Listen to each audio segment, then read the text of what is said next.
মাত্র 10 বছর বয়সী একটি ছেলে আমাদের জাতীয় সঙ্গীতকে 20টি ভিন্ন ভিন্ন ভাষায় লিখে ফেলে। শুনতে অসম্ভব মনে হচ্ছে, তাই না? কিন্তু এ তো কেবল গল্পের শুরু। ভারতবর্ষের চেন্নাই শহর থেকে আসা 19 বছর বয়সী এই বিস্ময় বালক বিশ্বকে তাক লাগিয়ে দিয়েছে তার ভাষা শেখার অনন্য দক্ষতার কারণে। মাত্র 12 বছর বয়সে এই বিস্ময় বালক 400টি ভাষাকে নির্ভুলভাবে টাইপিং করতে পারে। 400 ল্যাঙ্গুয়েজেস হি ক্যান রাইট। 400 ভাষায় লিখতে পারে এবং 19 বছর বয়সের মধ্যে সে 46টি ভাষায় সাবলীলভাবে কথা বলতে পারে। He can speak fluently 46 languages. কিন্তু এটা কি সম্ভব? এটা কি আদৌ বাস্তব? আসুন জেনে নিই এই বিস্ময় বালকের অবিশ্বাস্য গল্প। নাম মেহমুদ আকরাম, ভারতবর্ষের চেন্নাই শহরে বেড়ে ওঠা। 2016 সালে এই বিস্ময় বালক আমাদের জাতীয় সঙ্গীত জনগণ মন অধিনায়ককে 20টি ভিন্ন ভিন্ন ভাষায় মাত্র 1 ঘন্টার মধ্যে লিখে ফেলে সারা পৃথিবীতে নজির সৃষ্টি করে এবং ইতিহাস তৈরি করে।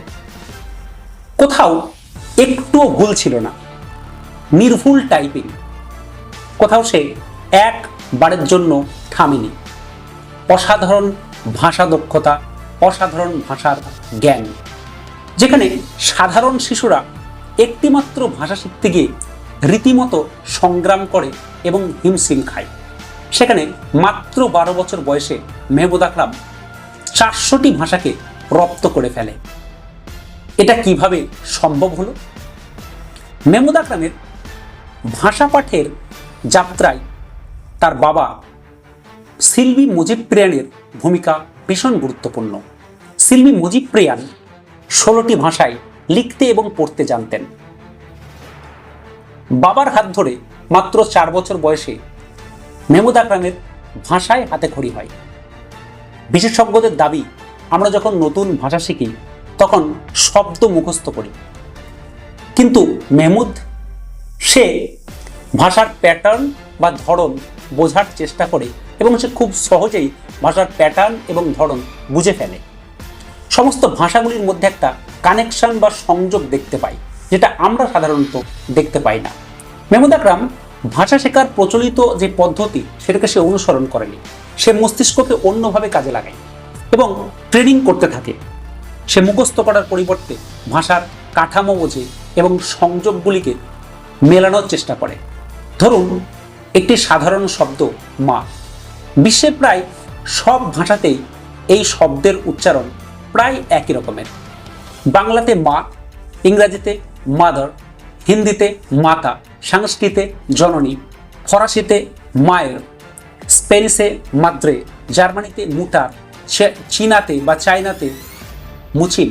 এখন ভাবুন, যদি একটি সাধারণ শব্দতে এত ভাষার মিল থাকে, তবে কি ভাষাগুলির মধ্যে আরো অনেক কিছু মিল থাকতে পারে?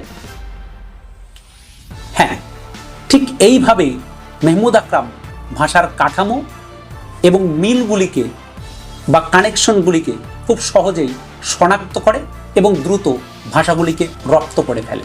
তাই বলে 46টি ভাষায় সত্যিকারের সাবলীলভাবে কথা বলা কি সম্ভব, নাকি কিছুটা অতিরঞ্জিত? ভাষাবিদদের মতে সত্যিকারের সাবলীল হওয়া মানে ভাষার প্রতিটি সূক্ষ্ম দিক বোঝা, আবেগ প্রকাশ করা, রসবোধ জাগ্রত হওয়া ইত্যাদি। তাই বিশেষজ্ঞরা মনে করেন মেহমুদ মূলত লিখতে ও পড়তে পারে, কিন্তু সব ভাষায় পুরোপুরি সাবলীল নাও হতে পারে। বাস্তব হোক বা বিতর্কিত, বিস্ময় বালক মেহমুদ আকরামের গল্প আমাদেরকে শেখায় যে প্রচেষ্টা এবং ধৈর্য থাকলে অসম্ভব সম্ভব। ভারতবর্ষের অনন্য এবং বিরল প্রতিভার অধিকারী বিস্ময় বালক মেহমুদ আকরামের গল্প আপনাদের কাছে কি বার্তা দেয়? আপনাদের মূল্যবান মতামত কমেন্টে জানাতে ভুলবেন না। সকলে ভালো থাকুন, সুস্থ থাকুন, দেখতে থাকুন, শিখতে থাকুন। জয় হিন্দ।